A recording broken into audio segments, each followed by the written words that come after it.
ബിനീഷ് കോടിയേരിയുടെ വീട്ടിൽ നടന്ന റെയ്ഡിൽ അവിടെ ഇല്ലാത്ത വസ്തുക്കൾ ഉണ്ട് എന്ന് വരുത്തി തീർക്കാൻ ബിനീഷ് കോടിയേരിയുടെ ഭാര്യയോട് ഒപ്പിടാൻ നിർബന്ധിച്ചു ED എന്നാണ്. ഈ രണ്ട് ആരോപണങ്ങൾക്കുള്ള മറുപടി എന്താണ്? എനിക്ക് ഇവിടെ EDയുടെ വിശ്വാസ്യതയെ ചോദ്യം ചെയ്യാനുള്ള ഷംസീറിനെ പോലെയുള്ള മണ്ടത്തരവും മൗഢ്യവും എനിക്കില്ല. ഒരു കൈവതം നാറ്റുകരുത്. കാരണം ഞാൻ ഈ രാജ്യത്തിന്റെ നിയമ സംവിധാനത്തിൽ പ്രവർത്തിക്കുന്ന വിശ്വസിക്കുന്ന സാധാരണക്കാരനായ ഒരു മനുഷ്യനാണ്. എനിക്ക് ഈ രാജ്യത്തെ നിയമത്തെ ഭയമാണ്, ബഹുമാനമാണ്.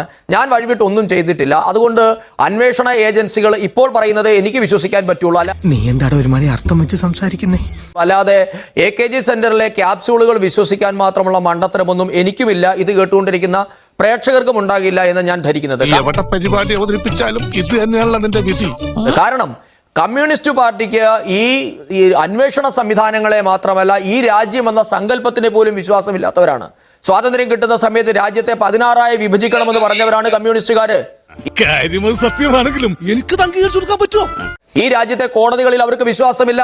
ജനാധിപത്യമല്ല ഈ രാജ്യത്ത് വേണ്ടത്, സായുധ സമരമാണ് എന്ന് പാർട്ടി കോൺഗ്രസ് തിസീസ് അവതരിപ്പിച്ചതിന്റെ ഭാഗമായി രാജ്യത്ത് സായുധ കലാപം നടത്താൻ ഇറങ്ങിപ്പുറപ്പെട്ടവരാണ് ഇവര്. അത് മുതലെടുക്കണേ സജി. അതുകൊണ്ട് ഇവർക്ക് പോലീസിനെ അല്ല, ക്രൈംബ്രാഞ്ചിനെയും വിജിലൻസിനെയും CBIയെയും EDയെയും കോടതിയെയും ഭരണഘടനയും രാജ്യത്തെ പോലും അവർക്ക് വിശ്വാസമില്ല. അതുകൊണ്ടാണ് ഇവരുടെ പാർട്ടി എവിടെ നിൽക്കുന്നു എന്ന് ഞാൻ പറയുന്നില്ല, പൊതുജനങ്ങൾക്കറിയാം. അതുകൊണ്ട് അതിനെ ഒന്നും ചോദ്യം ചെയ്യാനുള്ള മൗഢ്യവും മണ്ടത്തരവും ഒന്നും ഞാൻ കാണിക്കുന്നില്ല. പിന്നെ EDയുടെ കണ്ടെത്തലുകളെ പറ്റി ചോദിക്കുമ്പോൾ എന്തുകൊണ്ടാണ് ശ്രീ കോടിയേരി ബാലകൃഷ്ണന്റെ മക്കൾക്കെതിരെ മാത്രമായി പോകുന്നത് കണ്ടെത്തലുകൾ? എനിക്കറിയില്ല. മറ്റ് ഇവിടെ CPIMന്റെ നേതാക്കന്മാരില്ലേ? ME ഗോവിന്ദന് മക്കളില്ലേ? EP ജയരാജനില്ലേ? PK ശ്രീമതിക്കില്ലേ? ഈ ഇരിക്കുന്ന ഷംസീറില്ലേ? എന്തേ അവർക്കെതിരെ ഒന്നും വരാത്തത്? അങ്ങനെ തടി വരാൻ നോക്കണ്ട. ഞാൻ ചോദിക്കട്ടെ, എവിടെ നിന്നാണ് ബീഹാർ ഒരു അറബി ഇവിടെ വന്നിരുന്നല്ലോ ദുബായിൽ നിന്നും, അയാളെ 13 കോടി രൂപ പറ്റിച്ചു എന്ന് പറഞ്ഞിട്ട് നിമിഷങ്ങൾക്കുള്ളിൽ അത് സെറ്റിൽ ചെയ്ത് വിട്ടില്ലേ? എവിടെ നിന്നാണ് 13 കോടി രൂപ കിട്ടിയത്? ശ്രീ കോടിയേരി ബാലകൃഷ്ണന്റെ മക്കൾക്ക് എന്താണ് ബിസിനസ് എന്ന് തുറന്നു പറയാനുള്ള ആർജവം CPIMന്റെ പ്രതിനിധിക്കുണ്ടോ? നിങ്ങളുടെ ഏതെങ്കിലും ഒരു നേതാവ് ഇന്നേ വരെ പറഞ്ഞിട്ടുണ്ടോ? എനിക്കറിയാത്ത കാര്യം ഞാൻ ആരോട് പറയണേ? കോടിയേരി ബാലകൃഷ്ണന്റെ മക്കൾ ബിസിനസ് ചെയ്യരുന്നോ, വ്യവസായം ചെയ്യരുന്നോ, വ്യവസായം ചെയ്യുന്നത് തെറ്റാണെന്നോ ഞങ്ങൾക്ക് ആർക്കും അഭിപ്രായമില്ല. ബിനീഷ് കോടിയേരി കേരളത്തിൽ വ്യവസായം ചെയ്താൽ 10 ചെറുപ്പക്കാർക്ക് തൊഴിൽ കിട്ടിയാൽ അതിൽ സന്തോഷിക്കുന്നവരാണ് ഞങ്ങള്. അതും ശരിയാണ്. നിങ്ങൾ മാന്യമായി ഒരു ബോർഡ് വെച്ച ഒരു വ്യവസായ സ്ഥാപനം, ഒരു ബോർഡ് വെച്ച ഒരു ബിസിനസ് സ്ഥാപനം ബിനീഷ് കോടിയേരിയുടെ പേര് നിങ്ങൾക്ക് കാണിക്കാമോ? നിങ്ങൾ ആരെയാണ് ഈ മറയ്ക്കുന്നത്? ഭാരിച്ച ചോദ്യം ചോദിച്ച് എന്നെ വെറുതെ ബുദ്ധിമുട്ടിക്കണ്ട. ജ്യോതി ബസു കമ്മ്യൂണിസ്റ്റ് ആചാര്യനായിരുന്നല്ലോ, 25 വർഷം പശ്ചിമ ബംഗാൾ ഭരിച്ചു.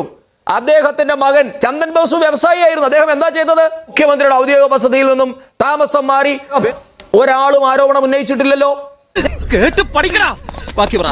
ഞാനൊന്ന് ചോദിക്കട്ടെ, കോടിയേരി ബാലകൃഷ്ണൻ മകനെ സഹായിച്ചിട്ടില്ല എന്ന് നാഴികയ്ക്ക് 40 വട്ടം പറയുമ്പോൾ ആഭ്യന്തരമന്ത്രിയായ കോടിയേരി ബാലകൃഷ്ണൻ 6 ക്രിമിനൽ കേസുകളാണ് മകന്റെ പേരിൽ ഉണ്ടായിരുന്നത്, പിൻവലിച്ചു കൊടുത്തത്. വിദേശത്ത് പോകാൻ പാസ്പോർട്ട് അങ്ങനെയാണ് ശ്രീ ബിനീഷ് കോടിയേരിക്ക് കിട്ടുന്നത്. എന്തുകൊണ്ട് കോടിയേരി ബാലകൃഷ്ണന്റെ മക്കൾക്കെതിരെ ആരോപണം? എന്താണ് ഇവരുടെ വരുമാന സ്രോതസ്? ഇവർക്ക് എവിടെ നിന്നാണ് ഈ പണം? എന്തേ അതിനാരും മറുപടി പറയാത്തോ? അതൊന്നും എനിക്കറിയാൻ മേല. ഞാൻ ചോദിക്കട്ടെ, ഇപ്പൊ കോടിയേരി ബാലകൃഷ്ണൻ താമസിക്കുന്ന വീട് മരുതൻകുഴിയിലെ വീടിലാണല്ലോ റെയ്ഡ് നടക്കുന്നത്. 2017 ആ വീടിന് നേരെ ആരോ കല്ലെറിഞ്ഞപ്പോൾ എന്താ CPIM കേരളം മുഴുവൻ പറഞ്ഞത്? CPM സംസ്ഥാന സെക്രട്ടറിയുടെ വീടിന് നേരെ അക്രമം. കേരളം മുഴുവൻ അവർ കലാപം അഴിച്ചു വിട്ടില്ലേ? ഇപ്പൊ പറയുന്നു ബിനീഷിന്റെ വീടാണെന്ന്. അതെങ്ങനെ ഇപ്പൊ ഇത്ര പെട്ടെന്ന് ഒരു മറിമായം അവിടെ ഉണ്ടായത്? തക്ക സമയത്ത് മറുകണ്ഠം ചാടിയ നിന്നെ എങ്ങനെ ഞങ്ങൾ നമ്പും?